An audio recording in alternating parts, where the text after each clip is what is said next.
everyone, Peter's 850 back with another How to Play. Today we're looking at how to play Pit, the world's liveliest trading game. It is a trading game. This one is by Parker Brothers. It's an oldie, but a goodie. I got this one on like Etsy. I don't know if it says what year this one came out in, but it's definitely like the 70s. But you can find newer versions. I don't know if it's currently in print, but you could definitely find newer versions. I'll put that aside. And it's a trading game. You get a deck of cards and has a whole bunch of, there's a little ad card.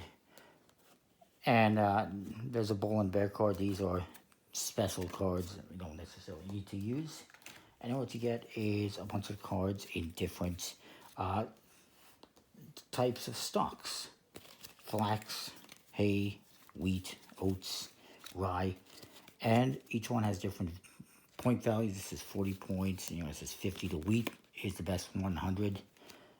Anywhere from 40 to 100 basically.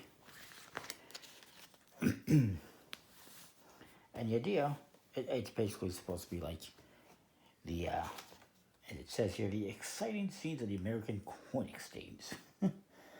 There's 9 cards of each type, 9 wheat cards, 9 flax. There's corn, there's barley, etc., etc. And what you're trying to do is corner the market on one of these stocks market items.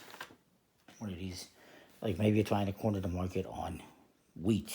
Everyone's going to try to do that, so that's not the best one. Maybe corn is better, or barley, or something like that. And what you're going to do that is, if you get all 9 cards of that category, of that type, like say you get all 9 wheat cards, you're going to get 100 points. And you keep going until somebody hits 500 points. You can play anywhere from 3 to 7 players. You really don't want, obviously it's not for 2 players, but you don't want that. You want more players. It's more exciting that way, in my experience. If you're using just 3 players, you use only 3 complete suits, say corn, wheat, and oats, for 27 cards. 4 players, you use 4 suits. And for 7 players, you use everything. And there's also progressive rules, as it says, for lots of parties. Now, it does say to remove the bull and the bear card. These cards actually are kind of interesting. When you use them, you're trying...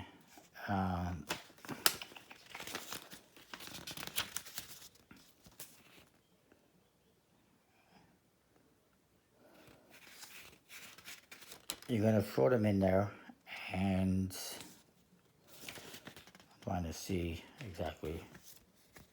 All right, so if you have a bear card in your hand when you corner the market, it's 20 points against you. And if you hold the bull card when somebody else obtains a corner, it's also 20 points against you. So you don't want to have this one. If you're using these cards, you don't want to have the bear if you corner the market. And you don't want to have the bull if somebody else corners the market. But for the basic principles of the game, those aren't used, and I actually never used them when playing before. It's been a while since I played, though. So,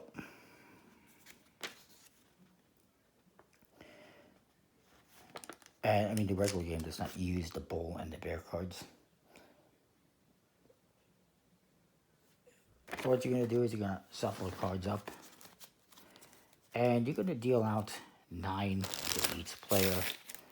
We won't do too many players here. I can't really do this like I normally would because it's everyone just going all in, but I'll try to do my best that I can. And yes, they're a little bit aged. A little bit loved, let's say. So I'll just say, I'll give a couple players 9 cards here.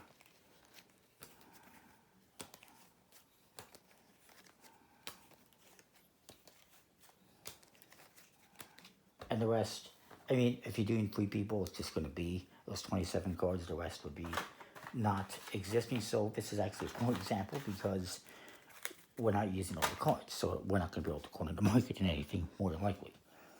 Obviously, you're going to want to have, if you're doing just 3 people, 3 suits, 3 complete suits, 27 cards. If it's 4 people, it's 4 suits, and so forth.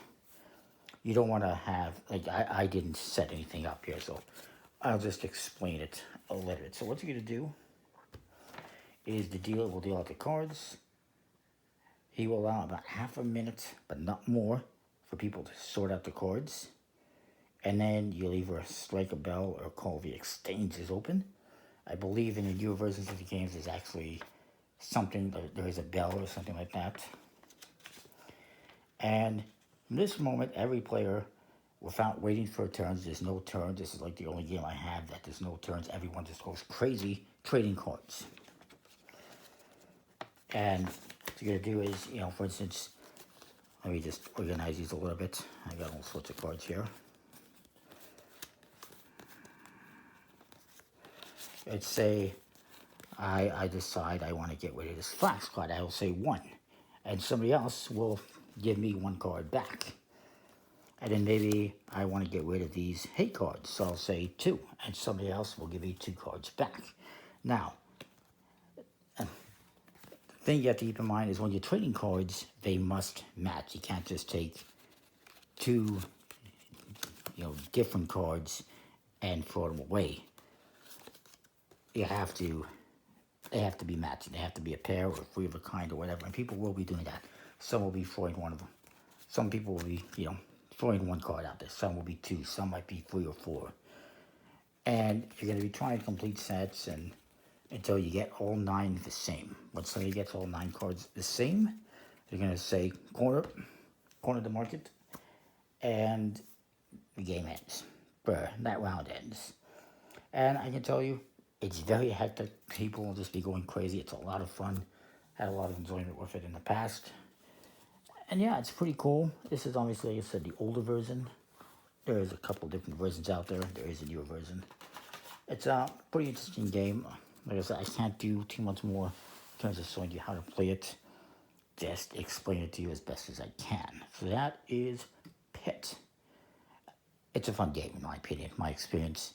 Especially when you have a number of people playing and all trying to get the same cards and trying to corner the market. So yeah, that is that. Comment, like, subscribe, let me know what you think. We'll see you next time for more. Any comments or questions, leave them below. Hit that bell. See ya.